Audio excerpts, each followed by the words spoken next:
iyadoo guud ahaan gobolada dalkeena uu ka socdo dagaal ka dhan ah khawaarijta gobolkooda dhacay al-shabaab ee looga saarayo deegaanada iyo degmooyinka ay kaga sugan yihiin dalka ayna si wada jir ah kaashanayaan ciidamada xoogga dalka Soomaaliyeed iyo sidoo kale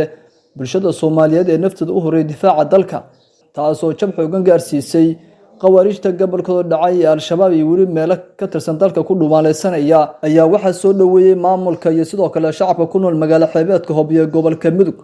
waxayna tilmaameen in guul weyn ay ka dhigan tahay in muwaadiniinta Soomaaliyeed ku dhiiradaan dagaalka khawaarijta gobolka dhacay al-shabaab taasina ay qalbi jab xoogan ku ridayso haraadiga maleeshiyada khawaarijta al-shabaab marka anagu noo jeedaa wax weey difaac iyo meel kasta oo ku jirna weli ugu sii jirna faa'iido laga dhaxlana waxa ku jirta deegaanada la xoreeyay ee dadkii maanta dagaalka ku jiray shalay sharafka ku nool yihiin ee maanta ku nool yihiin taas macnaha waxa ugu taasoo ugu filan maankii kale to insha Allah aan abaalmarinteeda gaarana oo arki doonaa waxa uga dhiganta dhirigelintiisa maxaa loo baxshaa in dadka kale ku daydaan soo ku dayasha ay waaraysa markay soo baxaan haliyi badan oo dalka ay dadka difaaca ay insha Allah noqon doonta marka saaka waxaan joognaa Hoobiyo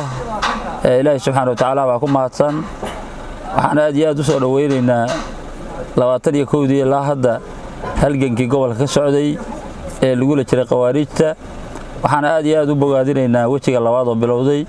waxaan leeyahay ciidamaduna ku mahadsan yihiin sida ay uga qayb qaadanayaan bulshada kale ee Soomaaliyeedna waxaan leeyahay si mug iyo miisaan leh in loo garab istaago ayaan aad iyo aad u soo dhaweynayaa ciidamadana waxaan leeyahay dadka difaacaysa waa dadkiini waxaan haysan dan Soomaaliyeed insha Allah hadii Ilaahay qadarana waqti yar oo kooban si nasiino loo degan ayaa isku wareysan doona hadii Ilaahay qadaro wana mahadsanti wali wax ku darasa waxa dawladda ka codsanay waa aad u mahadsantahay sidoo kale waxa jiray ciidamada Soomaaliyeed system bay u dhisan yihiin waxa awood kale ee lama hilmaamaana ah beelaha is abaabulay oo hadda macawisleyda loo bixiyay laakiin anagu aan leenahay waa cududda labaad ee Soomaaliyeed ee aan diiwaan gashanayn aad iyo aad bay u mahadsan yihiin hadda nin ciidana oo lambar iyo mushaar ku xisaabtamaya waxa ka sii baahi badan ninka macawisleyda ee neefkiisa arigaana jirta naftiisana horay waxaan leeyahay cod ha noqoto calafsa ha noqotee in munaasabad gaar ah loo sameeyo Ilaahay qadaro intaasaan dawladana ka codsanayna waxaan kaloo mahad celinaa telefishinka qaranka oo maanta nagu soo booday magaalada xeebeedka Hoobiyo su'aasha aad weydiisay hadaan ka jawaabo waxaan aaminsanahay anigu saddex waji inay anfacaad u leedahay wajiga koobaad waa inay hanjaban khawaarijta ama kooxda loo yaqaan ugus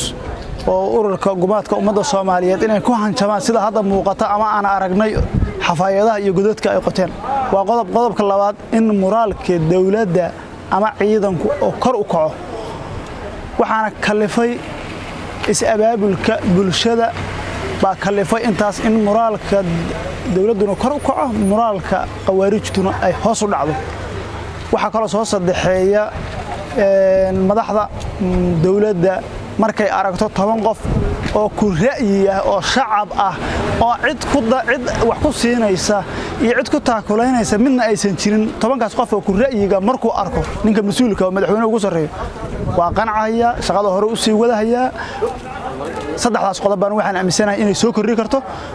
shacabkana waxa uu sii baaqay inay sii laba jibaaraan dagaalka iyo dardargelinta iyo la shaqaynta dawladda ay garab siiyaan in ay sii laba jibaaraan waxaan kaloo ku darayaa intaas